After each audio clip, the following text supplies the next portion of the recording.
Yeah, so thank you, Sammy, for having me here.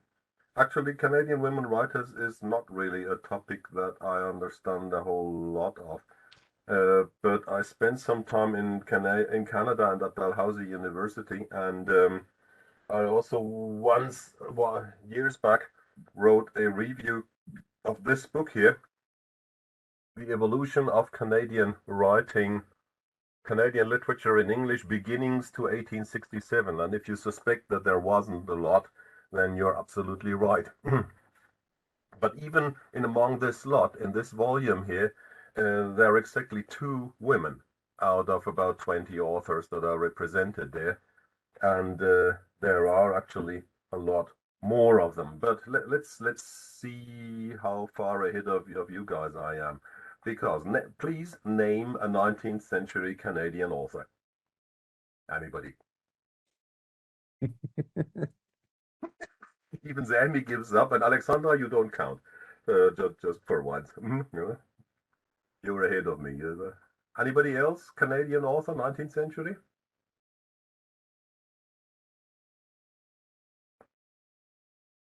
Yep, here's an uplifted finger. Anne of Green Gables, what's her name? M.M. Montgomery or something? Is she 19th century? Is she 20th Lucy century? Montgomery, but that series only started in 1908. Ah, I'm sorry. I gave it my best. Yes. She was born in the 19th century, so close. Nobody? Okay, let's move on. Was there a Canadian literature in the 19th century? Okay, in a way, I gave that away by pointing out that there's this volume, but there sure isn't much that could possibly be named. So we look at the reasons why, and we look at, was there even a Canada? And for the most part, for 2/3 of the century, the answer is no, because only in 1867 Canada was constructed by the British Empire in British Parliament in 1867. So by the Queen, which is exactly the other end of the scale from what happened to the south of Canada in the US, where the construction of the nation state was anything but wanted by the British government at the time and the British king. Yeah. Here it was actually the other way around. And even at that time, Canada was about the reddish part. Those were the parts that were mostly settled, and that was what at the time in 1867 officially counted as Canada. Not that it was all very much already part of a coherent bit of countryside. I mean, if you look at Lake Superior, to this day, if you try to cross from one end of the other to Lake Superior, I would recommend taking the southern route through the United States, because in the north you'll otherwise end up in Wawa, Ontario, and then there's about 800 kilometers of nothing, and then you're in Thunder Bay. So this is not exactly a well-connected country. This is more like it. The inland revenue map of eastern Canada, you get an idea of where roads, where connections had already been established. But it took until the mid-1880s until there was a railroad construction through the continent on Canadian soil, and that was completed. Most of the natural connections in this country and on this continent actually run north-south rather than anything else. So Canada in the 19th century, there's a limited space in spite of the size. It's an extremely limited cultural infrastructure that we're dealing with, a largely rural and definitely still pre-industrial economy, and connections, as I said, running north-south rather than east-west. Only that with the north-south thing, there had been a variety of confrontations between them, In 1867, this was the most recent one, and one of the reasons why they established the Dominion of Canada. And this was not the War of Independence, that was the first one, which had left two of the British North American colonies with Britain and separate from the rest. The War of 1812 really lasted from 1812 to 1815. And then there was the so-called Mackenzie-Papineau Rebellion of 1837 that absolutely nobody knows anything about. An attempt at establishing an American-style government in Upper and Lower Canada. And the so-called Fenian raids were conducted mostly by Irish-American rebels who were trying to get at the British Empire sort of through the back door. Rather than fighting on Irish soil, they attacked British installations in Canada. So the idea of a North-South union has been ventured here and there occasionally, but the East-West was what the Dominion, what the British Empire decided on in 1867, and it wasn't exactly a happy marriage. Now, Nova Scotia, for instance, Nova Scotia was dragged in kicking and screaming. Its premier, the Right Honourable Joseph Howe, depicted here, was in London to protest the establishment of the Dominion of Canada, and he never overcame his chagrin at the fact that the British Parliament voted on the Canada Act within 15 minutes, and thereafter debated raising a dog tax in London for hours. The same Joseph Howe dabbled as a poet. So there were people writing texts, literary texts. However, I would claim that there was no Canadian literature before 1867, really. And for decades after that, there was no popular culture. Canadian popular culture was American. Canadian high art was English. So where did the Canadian authors fit in? I would argue that few of them, if any, even thought of themselves as Canadian. And those who did probably thought they were Canadiens, and they spoke and wrote French. Most of them, however, whether French or English, had no active radius of impact beyond their larger communities. In British North America, there were, at least before Confederation, practically no publishing companies, and those that existed published magazines and newspapers for a local market. Authors who wrote in British North America wrote along lines that were defined elsewhere. Few of them managed to succeed. Most of the stuff coming from what became Canada later on was at best epigonal and often quite hopelessly so. Let's return to Joseph Howe for a moment. He wrote an epic poem, which was already a quite old-fashioned genre at the time, that he called Acadia.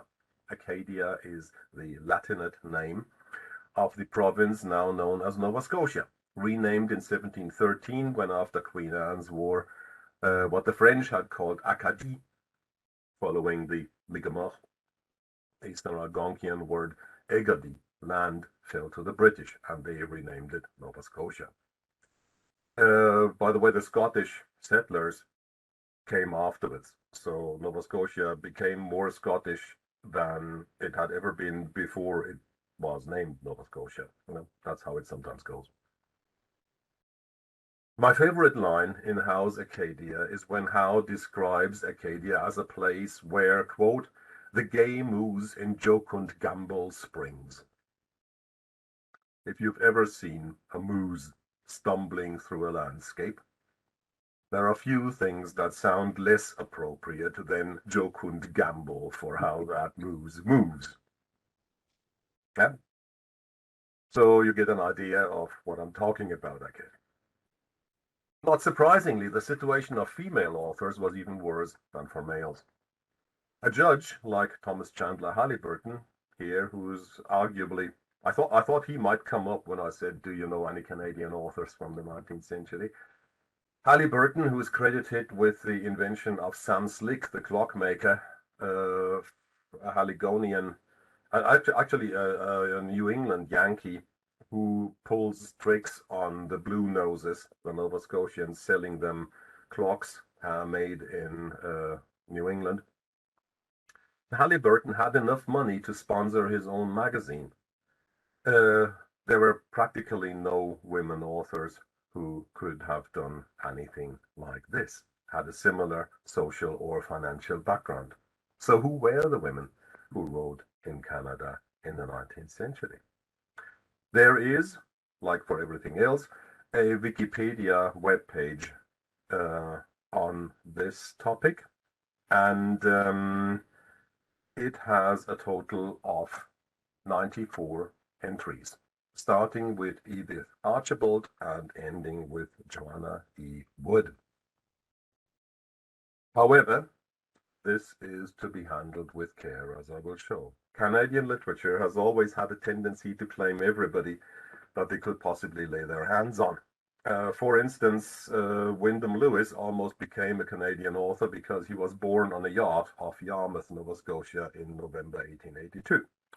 And Zemi, your Sui Sin Far also Yeah, appears. of course. She may not have been Chinese, but she was certainly Canadian. Huh? Yeah, great. So checking on these 94, it becomes apparent that most of them were English speaking.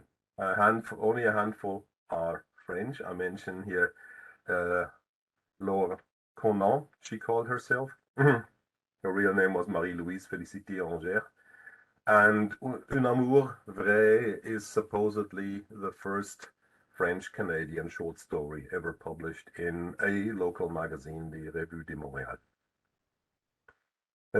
I'll spare you the other names because they won't spell anything out for you either. Authors writing in other languages than French or English do not appear in this list of 94, by the way. So there may be some odd discoveries yet lurking along the sidelines. Many of these women were not just Canadians either. Many were not born in Canada. Most of them actually weren't. And even if they were, some of them moved to the US, like, for instance, Caroline Nichols Churchill, who before she even started to write at the age of 24, 25, had moved to Minnesota and becomes a celebrated Minnesota writer, and later on writes sketches of travel in California. This list of 94 still claims her as a Canadian author. Other authors traveled or moved to other British colonies like India or Australia, or back to Britain. Some moved back and forth several times. And if they worked in Canada, they were located mostly in the Toronto region, which was the only one with a readership large enough and prosperous enough to sustain a literary scene from about, say, 1875. Few of them could even dream of sustaining themselves by their writing, one of them being Isabella Valancy Crawford, who wrote formula Gothic, as she herself called it, and occasional poetry. And this is again typical, not just for Canadian, but also a lot for US magazines. And she had only one book published during her lifetime. So even if we have novelists here, or people that are now called novelists, it makes sense to have a closer look at what happened to that novel. More often than not, they were actually serialized texts which appeared in a magazine but never saw publication in the book. The first, here's Joanna E. Wood, with whom the list closes, and that's one of those typical cases. The highest paid Canadian fiction writer in 1901, but came originally from Scotland, via New York to Ontario, to France, back to Ontario, and ends her life in Detroit. As a novelist influenced by Thomas Hardy and Mary Wilkins Freeman, but influenced here is to be read as epigonal texts written in the fashion of Hardy Freeman. So she never really moved beyond literary realism. And to make things even more drab, this woman here is credited today with being the first female Canadian novelist ever. That's Julia Catherine Beckwith, who published a novel called Saint Ursula's Convent, or The Nun of Canada, which already sounds very Gothic.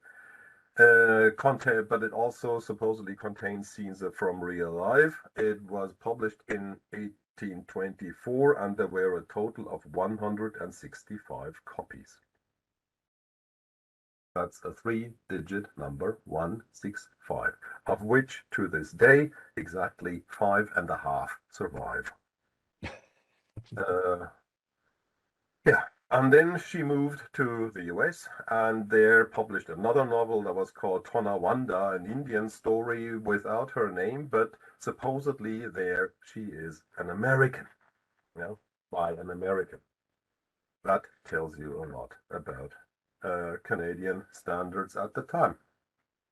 And just to compare this briefly to Harriet Beecher Stowe, who the most sold American author at the time during the first year after the publication of Uncle Tom's Cabin, 360,000 copies. 310,000 copies were published. And these are some publication figures for female writers in the US around the same time. Yep, it can make a grown man weep. But yeah, there we are. That's the general condition of Canadian writing at this period. So what's Canadian about Canadian literature? That Canadian literature which existed. Most of it written by these women is aimed at American magazine audiences. So if we are looking for Canadian topicality or Canadian characters, there's not much. In fact, there are a variety of stories where the text was first published in Canada and then republished in an American magazine, and the locations were changed to the US and characters got more American names too, in some cases. Which, by the way, was not something that's unique now for Canada. You get that with notably drama in the 19th century, that these plays were relocated to wherever they were being produced. So, and novels too. Le Pauvre de Paris, Eugène Sue becomes The Poor of New York and The Poor of London in two pirated translations some years after the original publication already. So I guess what I'm trying to say is, to have a sort of nationalist school of Canadian literature criticism does not make a lot of sense. And if we want to assess Canadian literature, not just in its own right, but in its international situation also, it makes a lot of sense to look at that international situation and to think more in terms of trading characters, trading motifs, trading stories back and forth, and sometimes even trading authors. However, there is a group of people that have been hailed as the Canadian literary ancestors to the modern scene, and that was that group's led by the two Strickland sisters.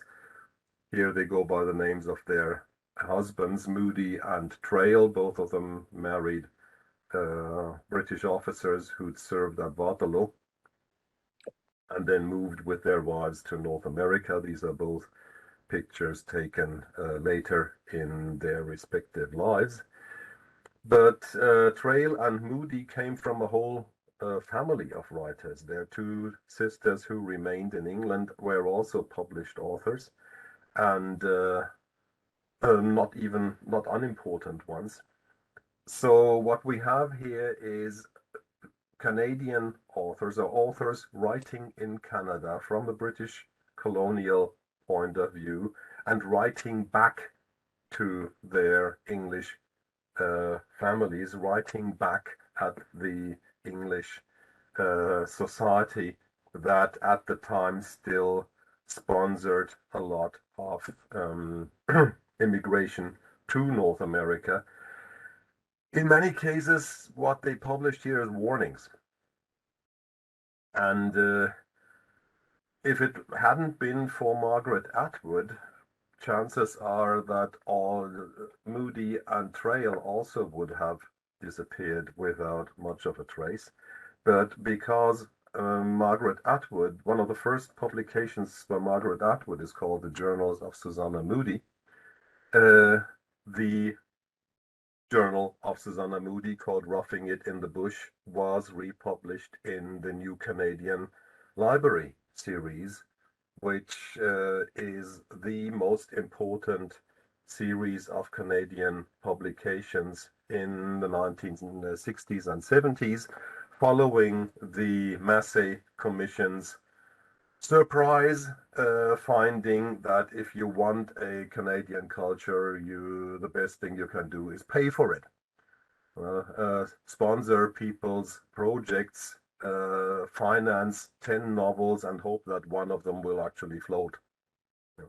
And that's exactly how it happened. If you look at the first generation of New Canadian Library books, you realize that you've never heard of the title of about half of these novels ever, because they, like so many books from the 19th century, sank like an anvil and never really registered with the reading public. But having these books around, having them sponsored by the Canadian government, by the Massey Foundation money, brought back Susanna Moody and Catherine Parr Traill and a number of others, including Isabella Valancy Crawford. I've never heard of republications of Johanna Wood, but and of course it also made, in a way, Margaret Atwood. But there are still other books to be rediscovered, and one might claim that Moody became, through Atwood, one of the most important Canadian authors for the literature of the 20th century rather than for the 19th, where she originally belonged, which is one of the many ironies in Canadian literature. And Alexandra Abletshauser, to whom I now hand over, is going to figure out whether there are more authors from the 19th century that can become authors of the 20th century, at least in importance, if not maybe in their original and their overall literary value. Alexandra, I relinquish my seat and end this here. Over to you. Perfect. Okay, that was interesting. Thank you, Wolfgang. Here's Alexandra. And Alexandra sent me a bio. So I'm going to try to tell you who she is. She is a postdoc researcher at the University of Glasgow, I understand. Had a PhD project with the title The Hearth of Reform, Print, Activism and Emotions in Canadian Women's Writing, 1890 to 1914, focusing on the Canadian prose writing of that period. So Alexandra really is a specialist on what we want to know about tonight. So this is absolutely wonderful. Her research explores how English Canadian and French Canadian women writers used emotions to engage in contemporary discussions on social and political issues such as animal welfare, gender, and race. You were also a Hunterian associate and have curated a virtual exhibition with the title Biographies of Objects, Histories of Indigenous Objects from North America, which can be viewed on the website of the Hunterian Museum in Glasgow. So Hunter has to do with that museum, I take. I hope that's correctly understood. Because I didn't Yes. get the reference. I only know Hunter S. Thompson, and that's not the reference we're talking about. I know little about I think it's the Carl-Schurz. other one, the brother one, the younger one, I think. Okay. Good. So are you visiting in Freiburg at the moment? No, I have moved here with the start of COVID 2 years ago, and Okay. I'm now located in Freiburg. Good for you. Okay, and this is not a picture of Canada. No, this is a picture of the University of Glasgow. Oh, that looks fantastic. One of the few times when we have blue sky. Perfect. So appreciate the image. Okay. Wonderful. So the floor If is you could, yours. thank you. Thank you for having me. I'm very looking forward to this talk today. This is part of my doctoral research project. So I've selected 2 authors from my doctoral thesis. If you could move forward to the next slide, please. Thank you. So I will start with a trigger warning. This talk includes discussions of animal abuse and racist treatment of indigenous people, which some individuals might find distressing. Next slide, please. Thank you. So in my talk today, I will introduce you to 2 Canadian writers, Marshall Saunders and E. Pauline Johnson. Saunders on the right-hand side and Johnson on the left-hand side, who is also known as Teka Hiwanake. Both writers were Canadians, but they also published in the US. And as we have already heard in Wolfgang's talk, their careers are representative of those of many Canadian authors who published their work in the US or even moved there in order to advance their careers. You have already encountered another Canadian writer who has moved between the US and Canada in a previous session, and that's Edith Maud Eaton. In addition, and this is the interesting part for today's talk, in my opinion, is that Saunders and Johnson can be both considered as activist writers, as they sought to mobilize their readers' emotions and move them to action. In doing so, they used sentimental tropes and narratives meshed together with discourses around citizenship and the nation body. Next slide, please. Take, for instance, the introduction of Saunders' novel Beautiful Joe, an autobiography. And you can see here a cover of the novel on the right-hand side, on the left-hand side, and on the right, an image of the dog Beautiful Joe. The novel was written in 1893, and it was an enormous success worldwide. It was the first Canadian book to sell over 1 million copies. It is narrated by a dog called Beautiful Joe, who tells the story of his own life. The novel presents instances of animal abuse and care experienced by himself and other animals, such as dogs, horses, cows, and pigs.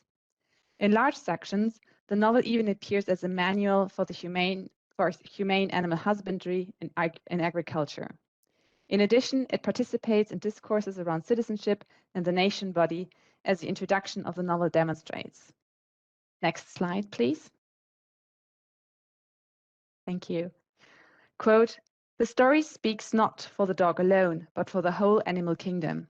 Through it we enter the animal world and are made to see as animals see, and to feel as animals feel. Such books as this is one of the needs of our progressive system of education. The day school, the Sunday school, and all libraries for the young demand the influence that shall teach the reader how to live in sympathy with the animal world. Young Lincoln once waded across a half-frozen river to rescue a dog and stopped in a walk with a statesman to put back a bird that had fallen out of its nest. Such a heart was trained to be a leader of men and to be crucified for a cause.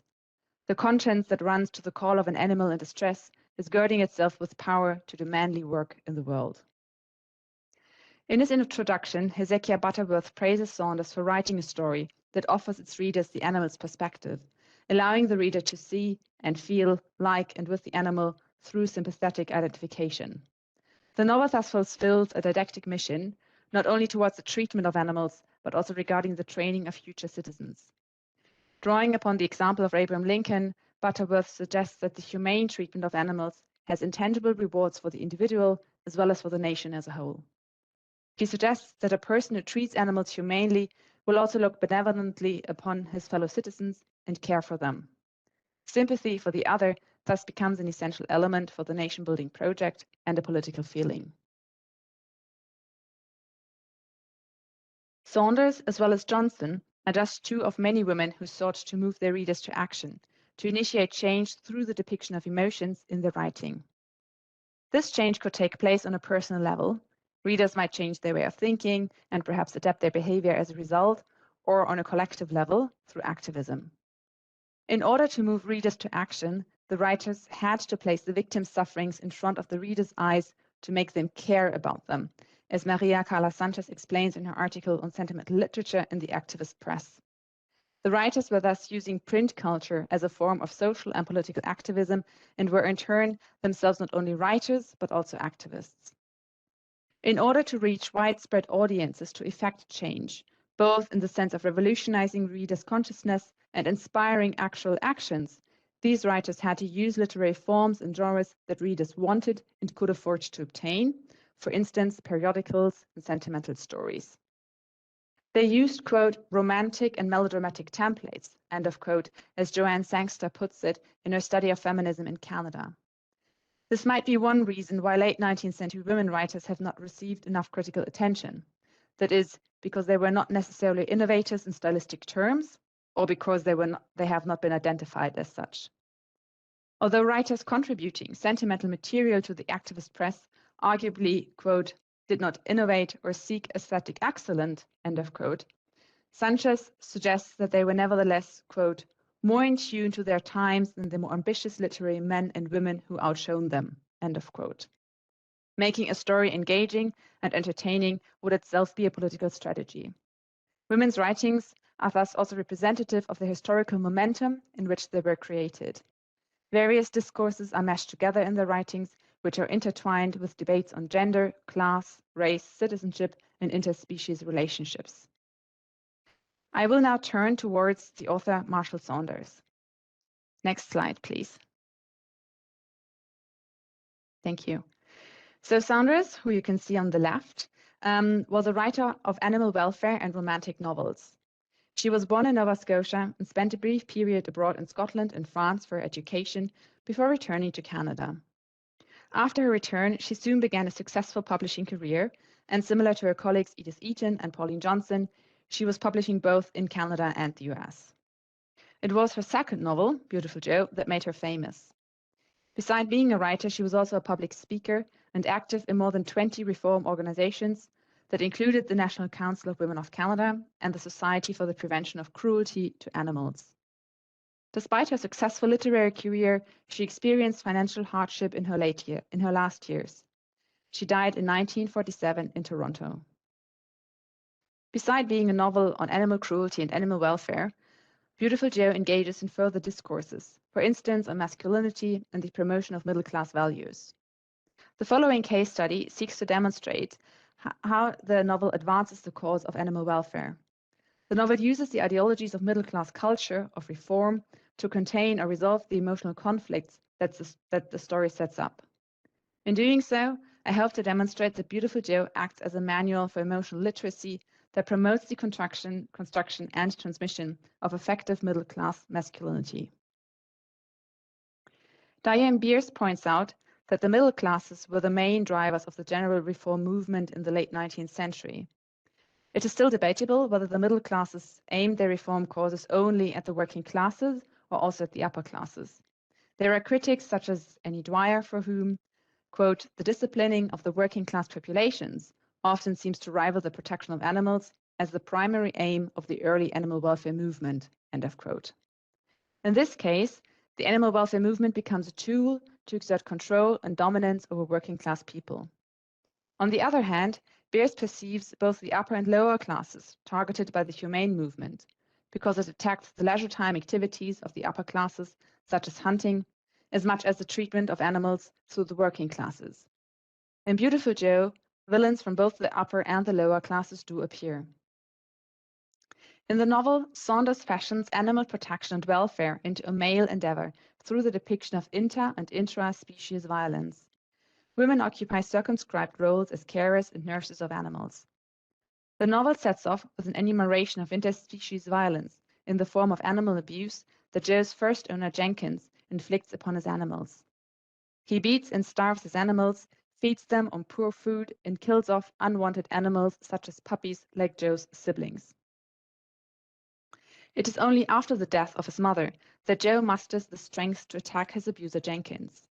He lets himself be led by his emotions. Quote, "My heart was nearly broken, and I could stand no more. I flew at him, Jenkins, and gave him a savage bite on the ankle." End of quote. In attacking Jenkins, Joe takes revenge not only for his mother and siblings, whose deaths left him heartbroken, but also for all the abuse he had previously to suffer from. In this instance, interspecies violence is initiated by the animal, not the human. Next slide, please. Joe's attack is instantly retaliated by Jenkins in an emotionally determined way. Quote, "Oh, he said, so you are going to be a fighter, are you? I'll fix you for that." His face was red and furious. He seized me by the back of my neck and carried me out to the yard where a log lay on the ground. He laid my body on the log and pressed one hand on my struggling body. There was a quick, dreadful pain, and he had cut off my ear, not in the way they cut puppies' ears, but close to my head, so close that he cut off some of the skin beyond it. Then he cut off the other ear, and, turning me swiftly around, cut off my tail close to my body. Then he let me go and stood looking at me as I rolled on the ground and yelped in agony. He was in such a passion that he did not think that people passing by on the road might hear me. End of quote. The actual mutilation is described in a surprisingly emotionless tone. Joe mentions a quick, dreadful pain, followed by first the loss of one ear, then the other ear, and finally the tail. Joe describes his mutilation, one step after another, in 2 long sentences. The use of the punctuation, commas, and full stop reflects the swift actions without pause for breath. The emotional response only follows after the mutilation is finished, with Joe yelping in agony on the ground. The textual form, through the use of the syntax, not only describes, but enacts an effect. This triggers in the reader a sharpened response. This scene thus entwines realistic, detailed description with an emotional response occurring in the reader, who can reimagine Joe's pain through the detailed description. Joe's reaction demonstrates that he can feel and suffer from pain. In a peculiar twist, he responds in the affirmative to Jeremy Bentham's 1789 words, quote, "The question is not, can they, the animals, reason, nor can they talk, but can they suffer?" End of quote. Sonas proposes in her novel that, yes, animals can suffer. She thus asks the reader to sympathize with the animal. Next slide, please. The attack on Joe is, however, witnessed by Harry. Attracted by Joe's painful screams, Harry confronts Jenkins for his attack on Joe. Quote, "In the midst of my pain, I heard him, Harry, say fiercely, 'What have you been doing to that dog?' 'I've been cutting his ears for fighting, my young gentleman,' said Jenkins. 'There is no law to prevent that, is there?' 'And there is no law to prevent my giving you a beating,' said the man, angrily. In a trice, he had seized Jenkins by the throat and was pounding him with all his might. He had stretched Jenkins, bruised and frightened, on the ground.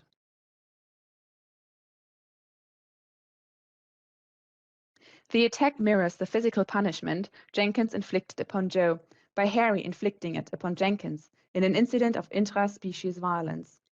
Harry exerts dominance and power over Jenkins in the same way Jenkins exerted power over Joe.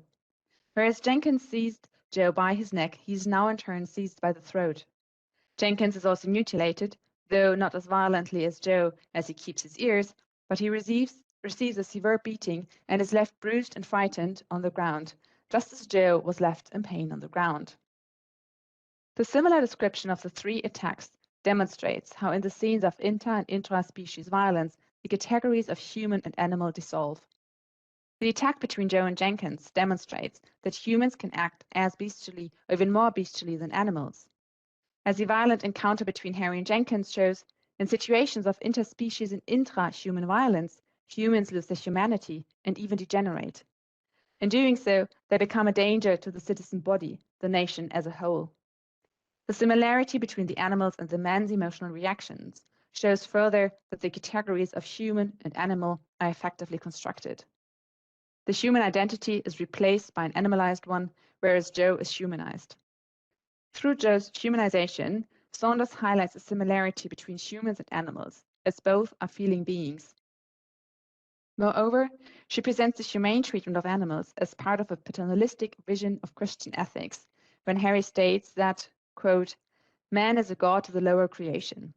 The Bible plainly tells us that a righteous man regardeth the life of his beast," end of quote. Saunders thus undermines human superiority in the sense that it does not give humans the right to abuse animals, but actually gives them the duty to care properly for them. The fight scene between Harry and Jenkins is further heavily inflected by ideologies of class. Jenkins is a working class man, whereas Harry is a gentleman. The use of the term gentleman to describe Harry thus implicates his righteousness and moral superiority. Despite their similar emotional expression in the previous two violent scenes, Harry appears to set the moral standards and functions thus as a model citizen. In the novel, the working classes, represented by Jenkins, and the upper classes, represented by Lord Chesterfield, an English aristocrat who attempts to starve his animals to death, are often depicted as animal abusers. They set the negative example of what happens when male emotions are unchecked. They become dangerous towards the nation. The lower and the upper classes' crime lies not only in the actual animal abuse, but also in their lack of emotional response to animals, such as compassion and sympathy.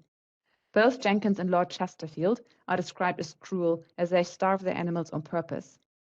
Jo describes the desolate state of the starving animals in Lord Chesterfield's stable. Next slide, please. Quote, "I could never have believed, if I had not seen it with my own eyes, that an animal could get so thin as that cow was. Her backbone rose up high and sharp, her hip bones stuck away out, and all her body seemed shrunken in. There were sores on her sides, and the smell from her stall was terrible. I used to think Jenkins's cows were thin enough, but he never had one that looked like this. Her head was like the head of a skeleton, and her eyes had such a famished look that I turned away, sick at heart, to think that she had suffered so. There had been a horse. There was now a lean, gaunt-looking animal that seemed as if he was dead. The horse had no sores on his body, as the cow had, nor was he quite so lean, but he was the weakest, most distressed-looking animal that I ever saw." End of quote. Saunders draws on the discourse of anti-vivisectionists and animal rights campaigners of the late 19th century. Next slide, please. As a report on complaints regarding animal abuse demonstrates, Saunders does not invent these cases of animal cruelty, but these can be found in real life. The report states that people have been found guilty for, quote, "beating, overworking, non-feeding and non-sheltering, abandoning, torturing, and in one case for starving a cow to death," end of quote.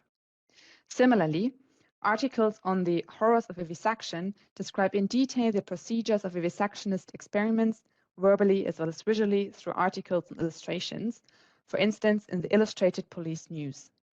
Next slide. Thank you. And here you can see one example of an anti-vivisectionist illustration where they do the experiments with animals, so like a living rabbit or a living dog, and they actually cut them open to see, for instance, like how the animal was breathing. Next slide. Thank you. This is another illustration, again with a monkey and a rabbit. And you can see, like with the picture of the monkey, how the monkey seems to appeal for sympathy from the audience. But you can see, like the man and their cruel expression, they don't feel anything like sympathy for the animal. Next slide, please. No, one slide back. Sorry about that. Thank you. Saunders thus uses the same shock techniques as do anti-vivisectionists and animal rights campaigners. The audience reads and sees in detail the cruelties the animals have to suffer from. Through the detailed and sensational description, the audience relives the cruelties and sufferings and is thus stimulated to sympathize with the animals, to feel the same sufferings. Moreover, the horrors of animal cruelty are brought before the audience's eyes, causing an immediate reaction in the reader. In the case of Beautiful Joe, Saunders uses the novel as a tool to transfer emotions from the body of the text into the body of the reader in order to manipulate and mobilize the reader's feelings to induce structural transformation regarding the treatment of animals.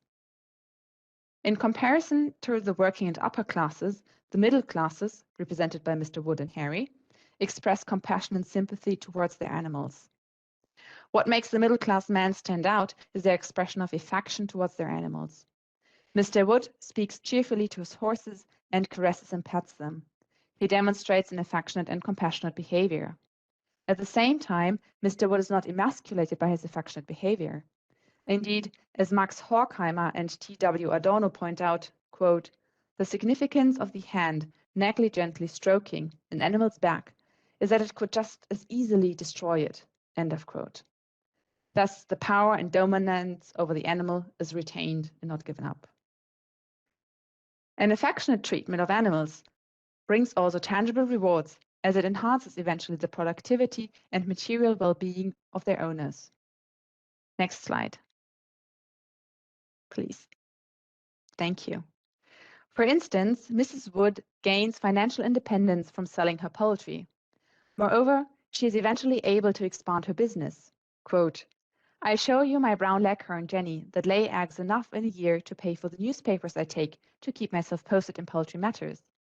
I buy all my own clothes with my hen money, and lately I've started a bank account, for I want to save up enough to start a few stands of bees. I always say to anyone that thinks of raising poultry, if you're going into the business for the purpose of making money, it pays to take care of them." End of quote. In fact, several parts of the novel read like an agricultural manual on how to treat farm animals humanely and to increase thus the economic profit. Saunders demonstrates that humans, men in particular, who show affection towards their animals, will not only have a better human-animal relationship, but lead successful lives in general, socially as well as economically, whereas animal abuses, such as Jenkins, descend further into criminality and poverty. And Lord Chesterfield, the aristocrat, he dies very horribly in an accident after he tries to starve his animals, so he doesn't fare any better. Sympathetic men will move the nation forward, whereas abusive men appear as a danger toward the nation body. In conclusion, Saunders' novel Beautiful Joe partakes in the advancement of the animal welfare movement. It undertakes effective work in the sense that it manipulates and mobilizes the reader's feelings, the horror and abhorrence in the face of animal cruelty for the animal welfare cause. The novel acts thus as a technology that enables readers to feel sympathy for animals. Moreover, Saunders' novel acts as a manual of emotional literacy and sympathetic citizenship for men. She refashions the ideology of masculinity that cultivates and expresses affectionate behavior towards animals while maintaining their dominance and power over them. Saunders presents and promotes the humane treatment of animals as a middle-class virtue that enables lower-class people to ascend in the social hierarchy. In addition, she presents the humane treatment of animals not only as morally, but more importantly as economically desirable. Care for animals becomes a part of a middle-class ethos of enlightened self-interest. Next slide, please. Thank you. So now I will turn towards another Canadian author, Emily Pauline Johnson. Emily Pauline Johnson, born in 1861, died in 1913, is also known as Tekahiwanake, which means double wampum, and she was a poet, writer, and public performer. She was the daughter of a Mohawk father and a British mother. She was born and grew up on the Six Nations Reserve near Chiefswood. After the death of her father, the family settled at Brantford, and Johnson financially supported her family with her performing and writing career. Veronica Strongborg and Carol Gearson explain in their pivotal study of Johnson's writing how, quote, "Throughout her public life, Pauline Johnson played with the fundamental question of identity posed by her dual heritage." Johnson, end of quote. Johnson publicly identified as Indigenous. However, she did not understand being Indigenous and Canadian as being exclusive categories. For instance, in her poetry performances, she often switched dresses. So part of her performance, she was dressed as a Victorian lady, and the other part, she dressed in her famous buckskin dress that you can see on the image on the right. And so she was playing with those two identities. Next slide, please. Thank you.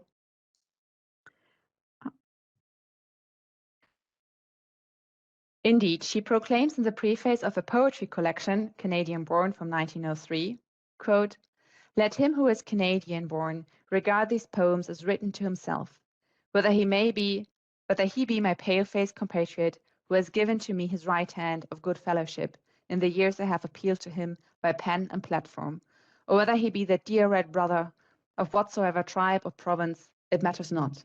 White race and red are one if they are but Canadian-born." End of quote. Legally, Johnson's identity was defined differently by the British Canadian nation and the Mohawk nation.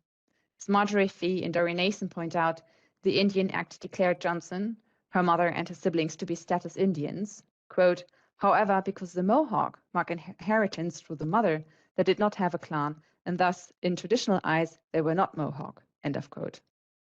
Johnson was thus in between nations, not really belonging to either one. Johnson is mostly known for her poetry, yet she published also a great deal of prose in magazines, and much of this work remains uncollected. As Strongborg and Gerson highlight, Johnson wrote, quote, "travel sketches, humorous accounts, outdoor pieces, short stories, and realistic portraits of native peoples, especially the Six Nations." End of quote. Most of the critical attention is also accorded to Johnson is focused on her poetry and on the prose work that appeared in her main collections. Her numerous periodical contributions deserve, however, further attention, and there is particular scope for analysis of her many stories in children's and women's titles, such as The Boy's World and The Mother's Magazine. Next slide, please. Here you can see an image of the cover of The Mother's Magazine. And one of the stories, one of her texts that she published in the periodical. And the Mother's Magazine, as you can see here on the left side, is a US American publication, originally published in Illinois. So again, one of the authors publishing in the US. It is not widely known that between 1907 and 1912, Johnson published approximately 29 stories and essays in the Mother's Magazine. Among those publications is the short story, Catherine of the Crow's Nest, from 1910. I have chosen the story as it presents the experience of Indigenous woman and motherhood. In my analysis, I will investigate Johnson's depiction of motherhood and maternal instincts as a universal female experience, one which crosses racial boundaries. And I feel that I should justify my choice to include a story from 1910 in the lecture of the 19th century. Because in my opinion, her stories, Johnson's stories, are very much influenced by her experiences and her biography during the 19th century. And that's why I would count them to the 19th century, not the 20th century. Catherine of the Crow's Nest focuses on the topic of adoption, though unusually on a First Nations European adoption. Catherine from the Kootenai Indians adopts first a white baby girl whose mother has drowned in a canoe accident. By chance, she meets the girl's father, Wingate, and is able to restore the child to him. At the end of the story, Catherine adopts the girl's father too, while being adopted by him as a mother. Cross-racial adoption has a complex history in North America. European colonists enslaved indigenous people from the early beginnings, starting with Christopher Columbus. Women and girls were especially sought after as domestic servants. Possibly less known, however, are indigenous adoptions of white children and the use of white adoptions of indigenous children as, quote, native resistance strategies, end of quote, as Dawn Peterson highlights. Next slide, please. Thank you. James Axtell describes in White Indians of Colonial America how indigenous people adopted white captives, often children and women, into their nations to replace lost family members. Through these adoptions, white captives became full members of their indigenous adoptive family, with the same freedoms and responsibilities as their fellow family members. Axtell points out that these adoptions were often highly successful, as the adoptees, quote, remained with their Indian captors, even when treaties of peace periodically afforded them the opportunity to return home, end of quote. In the case where the white adoptee was returned or had to return to white society, mutual affective ties remained intact between the white adoptee and their indigenous adoptive family. Which means that they even sometimes visited each other, so they had close affectionate relationships. In the case where the white adoptee was returned or had to return to white society, drawing upon captivity narratives of those who had returned to white American society, Axel illustrates that indigenous adoption practices included the respectful and equal treatment of white adoptees in the indigenous societies. Thus, quote, the English horror of the Indians as bloodthirsty fiends was undermined, end of quote. In fact, he points out that, quote, many captives soon discovered that the English had no monopoly on virtue and that in many ways the Indians were morally superior to the English, more Christian than the Christians, end of quote. Dawn Peterson highlights the specific use of adoptions as native resistance strategies. Exploring the adoption of Southeast Indian boys into white households in antebellum America in Indians in the family, she argues that American Indian families placed their children strategically into white households for educational purposes. Upon their return, those children used the acquired skills and knowledge in the interest of their nations against US expansion. They were thus supporting the original intentions of white adoptive families who sought, quote, to assimilate Indian people into US expanding territorial borders, end of quote. Next slide, please. Thank you. Similarly, Canadian citizenship is also based on social conventions, specifically the concept of white civility, which was introduced by Daniel Coleman in his book White Civility from 2006. He argues that this concept in Canada is, quote, modeled upon the gentlemanly code of Britishness, end of quote, that sought, quote, to organize a diverse population about the standardizing ideals of whiteness, masculinity, and Britishness, and that consequently excluded everyone who did not fulfill and respond to or perform those ideals. Indeed, Coleman highlights how people from different ethnicities and nationalities, quote, have all gained or lost social status on the basis of how well they could approximate this norm of British civility, end of quote. In the following decades, US American and Canadian governments institutionalized the forced assimilation of Indigenous children and subsequently their families and nations through the introduction of boarding schools and residential schools, as well as the still ongoing practice of adopting out Indigenous children into white families. Next slide, please. Thank you. As Peterson points out, quote, white adopters believed themselves to be superior to American Indian people. They believed the right to have children and to control the upbringing of young people was the privilege of white settlers and not of those whose lands they invaded, end of quote. Indeed, this belief is still in evidence today as the high number of Indigenous children in the child welfare system documents. Moreover, Peterson highlights that this belief rendered, quote, Indigenous people into foreigners in or alien to their own homelands, end of quote, and thus contributed to their erasure. Johnson now overturns this prejudice of Indigenous women being insufficient mothers in writing a story about an Indigenous woman adopting white children. The story of Catherine is set in the Rocky Mountains, where workers lay railway tracks for the Canadian Pacific Railway. The workers, among whom is Wingate as head engineer, reach out to Catherine after the cook accidentally injured himself. The foreman Brown suggests asking Catherine, quote, an Indian woman living up the canyon that can cook like a French chef, end of quote. His comparison demonstrates that Catherine is only valued because she has abilities that are unusual for someone her background. Her value is founded upon her ability to inhabit another identity and to approximate to someone that the white man can recognize according to their value system. Yet she remains their servant.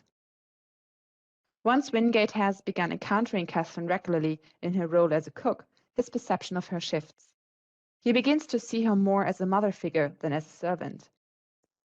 However, it seems that being a mother does not necessarily exclude being a servant, as mothers often had to play the role of a servant to their children, especially their male children. He is specifically drawn to her, quote, mournful eyes, end of quote, that remind him of his mother. The grieving expression in her eyes suggests an emotional depth and complexity that works against the stereotyping of Indigenous people. Next slide, please. Thank you. Wingate observes that, quote, the woman interested him. She was so silent, so capable, so stubborn. What was behind all the strength of character? What had given that depth of mournfulness to her eyes? Often he had surprised her watching him, with an odd longing in her face. It was something of the expression he could remember his mother wore when she looked at him, long, long ago. End of quote. Beside depicting her as a mother, this description also undermines the stereotypical description of Indigenous women and mothers in particular. According to Nimipu scholar Beth Piatote, quote, the dominant portrayals of Indian families depicted them as incompetent, end of quote, and led to, quote, narratives that rationalized Indian child removal as rescue, end of quote. Piatote explains further that these narratives were also present in contemporary legislation, such as the Indian Act, child removal policies, and so-called educational policies and organizations like the residential schools. The Indian Act is a federal law outlining governmental obligations to First Nations peoples.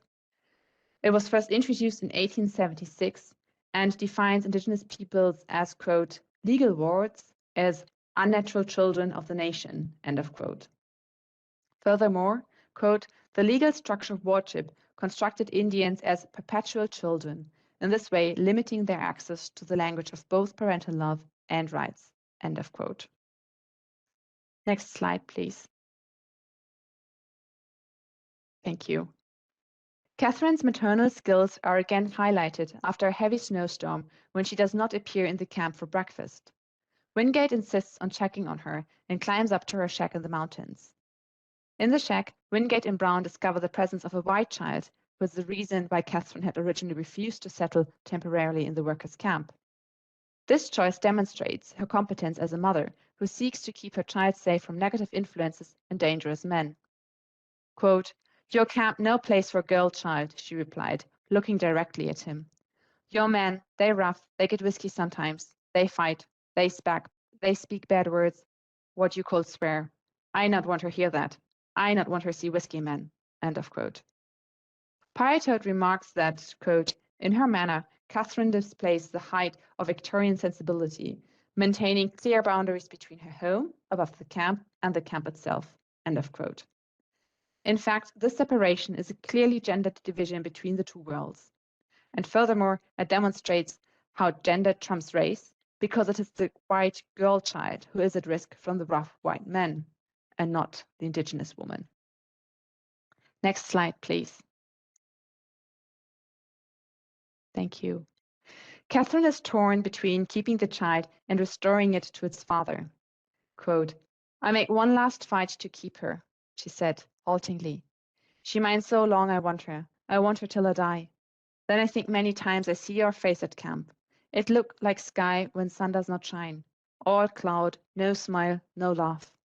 Then after, while my heart's sick for you, like you are my own boy, like I am your own mother, I hate see no sun in your face. I think I'm not good mother to you. If I was good mother, I would give you your child, make the sun come in your face, end of quote. Johnson here fulfills the reader's expectation, derived from many white authored texts about Indigenous people, that they cannot speak fluently in English.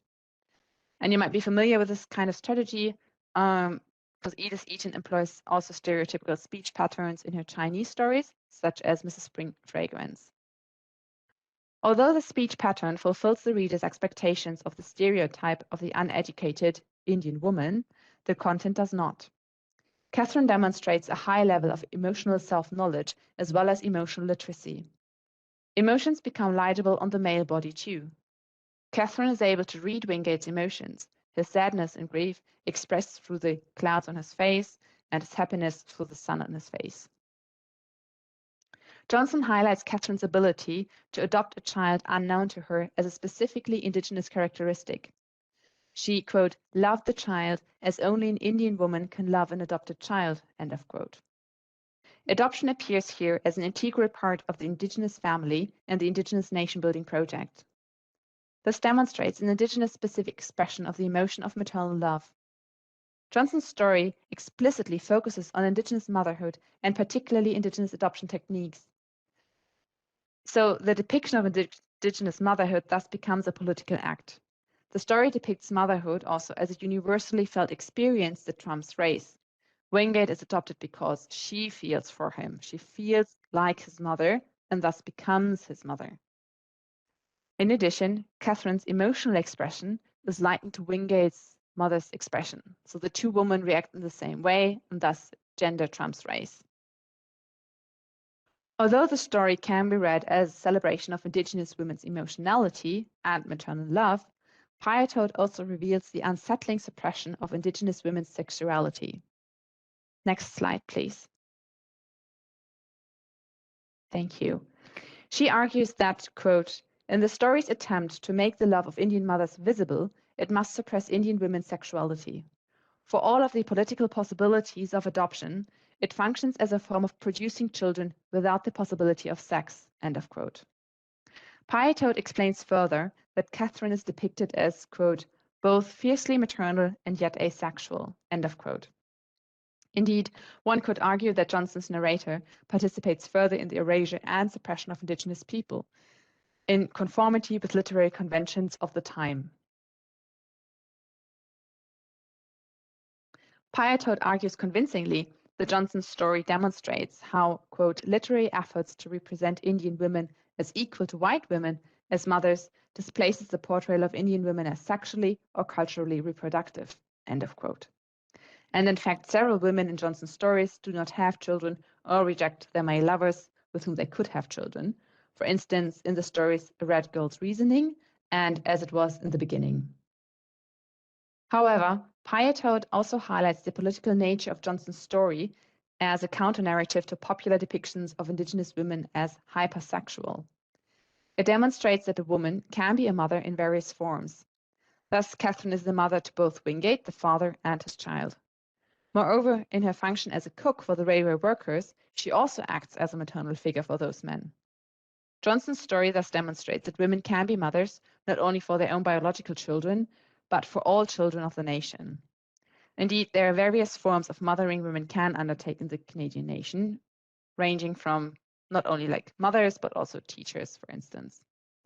At the same time, quote, the trope of adoption as a mechanism for relations magnifies the constructedness of the national family, end of quote. Johnson basically raises the question that if the nation family is artificially constructed anyway, why are certain members still excluded from that family? In sum, Johnson depicts the universality of maternal love across different races in the story Catherine of the Crow's Nest. She illustrates that maternal love can be expressed and received across gender and racial boundaries. Despite highlighting the commonality of maternal love, Johnson's story is also problematic as it makes use of conventional stereotypical tropes. She fulfills readers' expectations in restricting, even suppressing women's sexuality. At the end of the story, Catherine has 2 adoptive children, but not biological ones. At the same time, Johnson uses the stereotypical tropes of women being mothers to support her political activism, the humanization of indigenous women. In this regard, her story also participates in the erasure of indigenous women's sexuality. In conclusion, the 2 women writers discussed in this talk today, as well as many of their colleagues writing at the turn of the century, participated on multiple levels in the social and political debates of their time when they were still disenfranchised. Because of their gender, which disadvantaged them due to an association with emotionality, as well as due to so-called naturalistic arguments, meaning that healthy intellectual labor would prevent healthy progeny, women were seen as unsuitable for work beyond the domestic realm. Despite or even because of these prejudices, 19th century women writers and activists came together precisely on the terrain of the emotions. On the basis of contemporary social norms, these women could claim a certain authority in the realm of feeling, and they therefore took up themes of sentiment in their writing and made use of the emotional skills and emotional literacy which their education had emphasized in order to initiate change in society and to participate in the nation-building project. Both Johnson and Saunders sought to educate and inform their readers. Saunders wrote about the humane treatment of animals, and Johnson wrote against white prejudice and racism, and gave voice to marginalized indigenous women. Despite the distinct topics, they employed similar effective strategies to initiate change in their readers and to move them to action. As this talk has set out to illustrate, the writers let the victims of violence speak. It is the voice of the abused animal and the indigenous mother that the audience reads. They speak of their pain and their hurt, but also about the love for their children. In reading their emotions, the readers feel with them, and they sympathize and even empathize with them. The emotional identification of the reader with the protagonists of the stories leads to an overcoming of boundaries and a question of apparently fixed identities. Firm distinctions between human and animal, as well as indigenous people and Euro-Canadians, are questioned, as currents of shared feeling are shown to unite these groups. Through depictions of emotions, the women writers create effective bonds between readers and characters, bonds which prevail over affiliations based on race, class, and gender. They call for a new vision of Canadian identity, one that encompasses people from all races based on sympathy for each other. They imagine scenarios in which prejudice is overcome, but they are just as concerned that prejudice has not yet been overcome. Thank you very much for your attention. And you can show the final slide now if you want, Sammy. Perfect. Oh, what a beautiful sky. Thank you, Alexandra. That's exciting.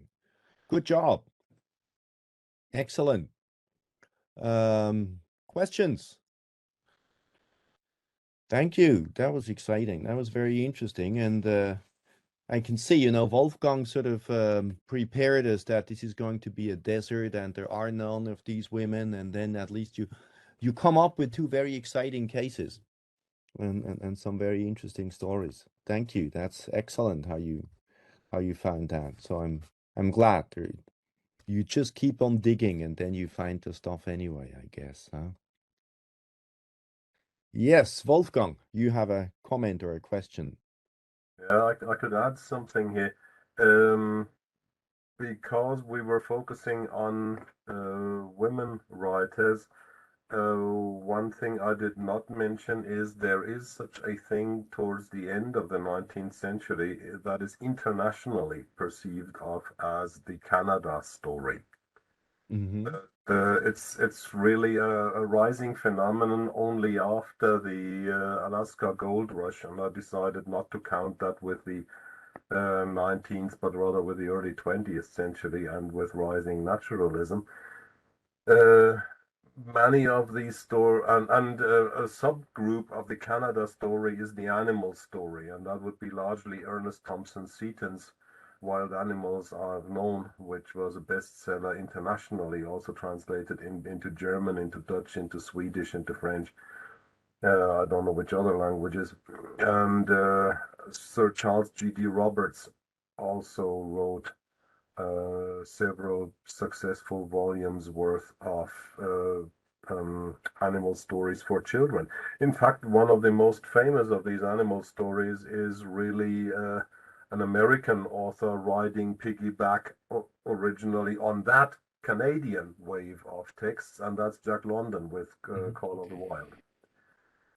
So Beautiful Joe, in a way, fits into that larger group of texts, but also, as you, I think, very successfully pointed out, goes in another direction. And yes, that's what I initially said. You know, you're rediscovering one for the 20th century. This is a rather unique text in how it deals with cruelty towards animals. So. Did it have anything to do with the creation of the Society for the Prevention of Cruelty towards Animals? That's where I know this much, as I just said, about these animal stories, but that's where I'm lost. So the first Society for the Prevention of Cruelty, I think, was founded in 1869 in Montreal. So 1866 first in New York, and then a couple of years later in Montreal. And the novel was published 30 years later. So it's not directly linked to it, but Saunders was heavily active in those organizations. And the origin story of the novel is that she wrote the story of the novel for a competition for an animal humane magazine in the US called Our Dumb Animals, and she won first prize with a novel. So again, we have a Canadian author kind of writing for a US periodical, and the novel was also published for the first time in the US. So the introduction at the beginning, that was also published in Boston. Yeah, so we have, again, you know, those close links between the US market and Canadian biography. That's fantastic. Thank you so much. I'm learning so much about this disentangling of national traditions that do not really exist in a pure way anyway, or how they're connected and intertwined. I think that's really interesting, you know, because a lot of people are teaching this, you know, according to, you know, national borders as we have them today, and that is historically very often not very accurate. And you gave us a good lesson about that, both of you. That was fascinating, I think. Is there anybody else in our audience who has a question or a reaction to, you know, what you've just heard? That would be nice. Don't be shy. So thanks for the talk. What struck me as interesting is the adoptions from the indigenous sides, that they're so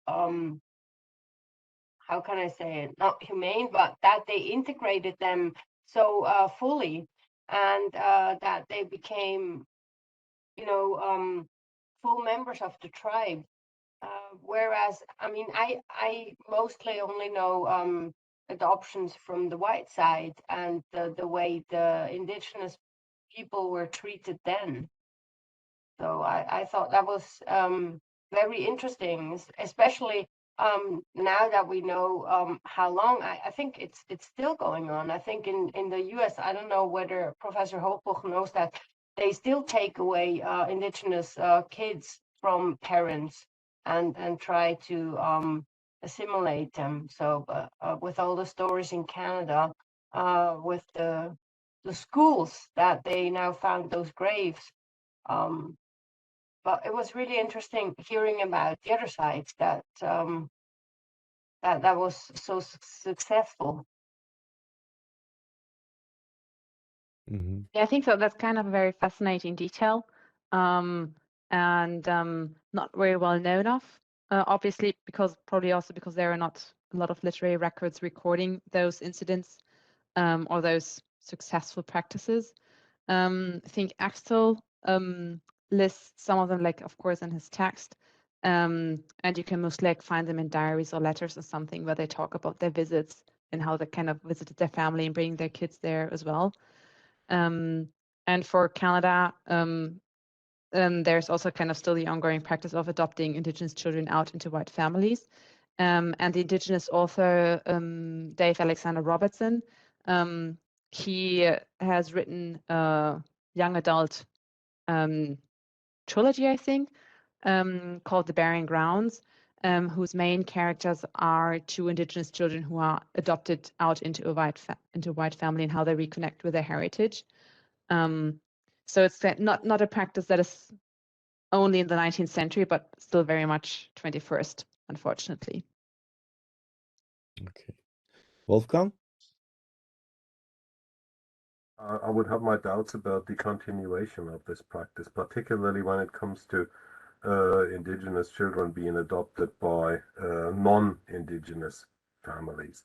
I know that there are a number of cases where indigenous children are adopted out of their social environment, out of their often tribal environment, but to other indigenous people living elsewhere. One of the earlier cases was the rather well-known, at least in Canada, singer Buffy Sainte-Marie, who was a Cree from Saskatchewan, but grew up with a Mi'kmaq family in Nova Scotia. And I know of a number of other families that where that happened.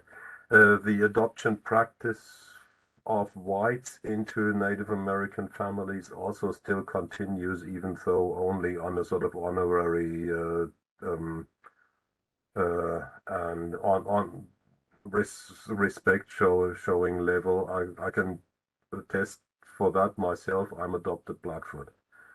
I was adopted into a Blackfoot family in 1982 in Canada, which doesn't make me indigenous, obviously, but I still consider that a great honor. The adoption practice had both a long-standing tradition in North America. Axel is a bit of an idealist here. I read that book when I wrote my doctoral dissertation in the 1980s, and yeah, that was a time when everything indigenous people did was good and everything white people did was bad. Things have leveled out a little bit since then, or become more ambiguous also in looking at history. So in many cases, particularly the Haudenosaunee Iroquois people, they lost so many of their young males in the constant fighting that they got themselves into, and that they sometimes instigated, that they couldn't possibly biologically reproduce everybody. So they took to adopting whoever looked like they were willing to change sides, which in the case of some French habitants wasn't so difficult, but particularly British soldiers who were treated so badly by their superiors that they were quite willing to switch sides if they fell into the hands of the Iroquois alive and were not brought to death ceremonially in some sort of ritual coming back. By about 1790, it was estimated that more than a third of the Oneidas were actually adopted whites. So this has less a question of hospitality or of being particularly friendly than a political and even military necessity here. Yeah, I think it was a biological necessity simply because they didn't have enough. They had a child mortality also that was very high, from what I understand. But Alexandra may know more about that. You know, I know something like what's his name? John Tanner's captivity narrative. You know, he was a white child who was kidnapped by Indians and then adopted into the family. He had some bad experiences and then sold to Odawas, and because he believed that his family had been killed, he actually lives as an Odawa. And I wrote an article on Tanner once, particularly on the fact that he, learning that his family was still alive, tried to make the transgression back, and it didn't work. And he got stuck between cultures and ended as one of the unhappiest of mortals, because he actually told that book to this Dr. Edwin James as a sign to show everybody that he was really a white man. But then, and he says, oh, and of course there are these spirit hunts and so on. And I never believed any of this. And then the next page, he starts telling about exactly that, how his life was determined by a dream that he had and which he then acted upon. And that is one of the most fascinating books in North American literature. It is, and it's hugely incoherent, a lot of it. And I tried to figure out once the whole geography of it, you know, where is he going? And it's extremely complicated. It basically it shows that a lot of people treat him very well, but that the life of the Native Americans was harsh. I mean, it was insanely brutal. You know, all of these people who get hurt and who die and who you know starve and who freeze, and it's just it's insane. You know, it's very different from what we heard, you know, in the Catherine story, which is probably very much influenced, as we heard, by Victorian maternity kind of ethos, value system, and so on. So this is fascinating to see all that tension for me, between these different adoption experiences, for example, which can be very, very different. But you know, I'm just ad-libbing. I think Alexandra is the expert who who will have the last word on some of these issues. I was fascinated in the Catherine story. I will try to get hold of it somehow. The language, the kind of Indian pidgin,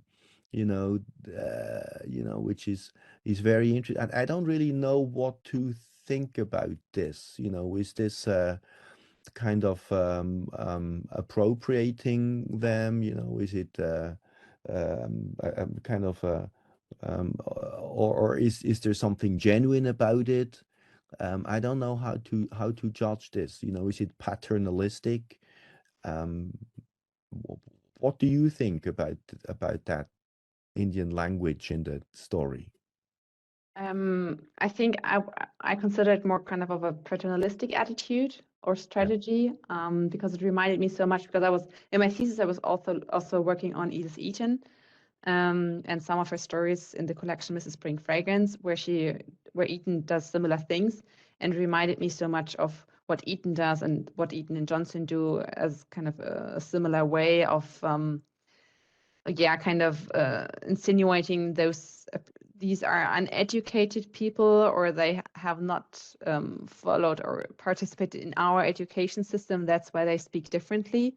But at the same time, also kind of undermining this attitude with the actual content the people say. So I find that it's kind of a subversive technique in a way. Mm-hmm. Mm-hmm. Yeah, yeah. Anyway, I think this is really fascinating. I have, I wrote a book on pontage, which is this play by Robert Rogers, where he basically has Indians writing in talking in blank verse. Which is and pidgin in blank words, which I think is quite interesting. So he's basically, of course, also patronizing, but he's doing something else. Even the white people do not speak any regular language. It's totally artificial from beginning to end, and he even includes the Native Americans, which I thought was quite an interesting element here. That's amazing. I also thought it was interesting what you said about the lack of sexuality in Catherine. That she's a mother, but there's nothing sexual about it. And I wondered if that is possibly a Canadian topic, because people have been writing about these nuns in Canada. And also the nuns, are important figures, and they've been an important part of French Canada. Take care, Wolfgang. And so I wondered if that is not also an issue, or to what extent it is an issue in Native American culture at that time. I read a book by what is the guy? Robert White, who says at one point there were lots of Indian females who basically left for nunneries, or who married white men also, because it gave them a certain type of freedom from the control of Native American men. Becoming a nun is, of course, the ultimate thing, because then you're among women. So I wondered if that is not also a kind of narrative that you have, in Canada, that may have had an influence on characterizing people like Catherine in that short story. It surely is one of the characteristics of first wave feminism in Canada, which was based in maternal feminism. So the idea that all women are some form of mother, or can do motherly work for the nation, whether it's being active and taking care of working class women, or fallen women, prostitutes, or being teachers, or renting out rooms to servants, whatever. And I think the only text I've read during my research project that kind of, you know, had mentioned a woman that had sex and then got pregnant was Joanna E. Wood's novel The Untempered Wind, which is about a single mother having a child and the poor treatment she receives from her community, and the so-called charitable women that are not so charitable to her.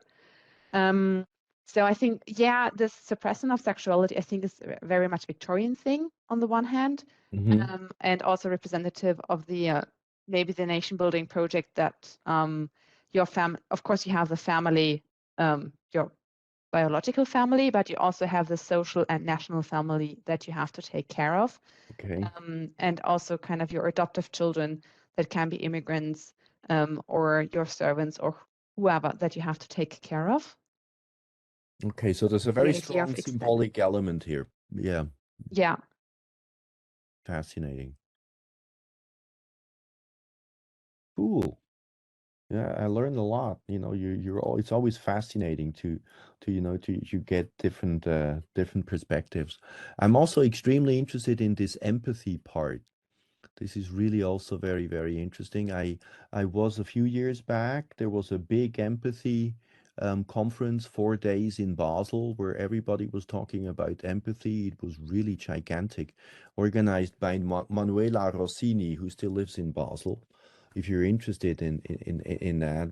And I attended that conference, and I found out it was very interesting because, you know, you read some of these books on empathy, and about half of them are extremely negative about it. Because basically, from a post-structuralist perspective, empathy simply is the appropriation of the inside of the other, you know, through claiming that I know what you feel, and I just, you know, ingress into your territory, and I use that space in order to, you know, use my vocabulary to claim that I understand you. And that is in itself mistaken. That's wrong. That's appropriative. That's even violent. And so it's really interesting how there are these two positions on empathy, that some people say, you know, empathy is basically simply believing in your own projections and mistakes. And then there are these other people talking about it's humane, you know, it's important to sort of be in somebody else's shoes and all that. That is extremely fascinating. So I've actually gotten very interested in this whole idea of empathy recently. I wonder if you've ever heard about that discussion and what you think about it. Well, because I was looking at emotion history, and Thomas Dixon, for instance, says that the way we understand and define emotions also reflects upon the historical momentum, like we're living it or where emotions are coming from. Okay. So the post-structural opinion or perspective on empathy, I think, reflects this very much. I find, I think the use of emotions, or like the use of sentiment in literature, or melodrama, or sensationalist stories, all those you know, genres that make heavy use of emotions, I think they're very interesting because they were popular. Obviously, people like to read those things. We like to identify with people or with characters and with the stories, and they are not very highly regarded necessarily, and that's, in my opinion, what makes them interesting, because to write a story that people want to read, that people want to engage with, even large masses of people, you need to be able to do that, and you need to be able to address a topic that a lot of people are interested in. So it needs to speak to the people. It needs to speak to a specific time, to specific people, a large group, and I think that's often something kind of a very, contemporary topic that is discussed in those texts or topics. Yeah, and I think that makes them worthwhile to study them and to research them and to analyze them. Yeah, of course. And what is interesting is that empathy is being looked at very differently depending on the historical period and the context. You're absolutely right. Cool. Okay. Anybody else who has a last question, maybe, before we let you go?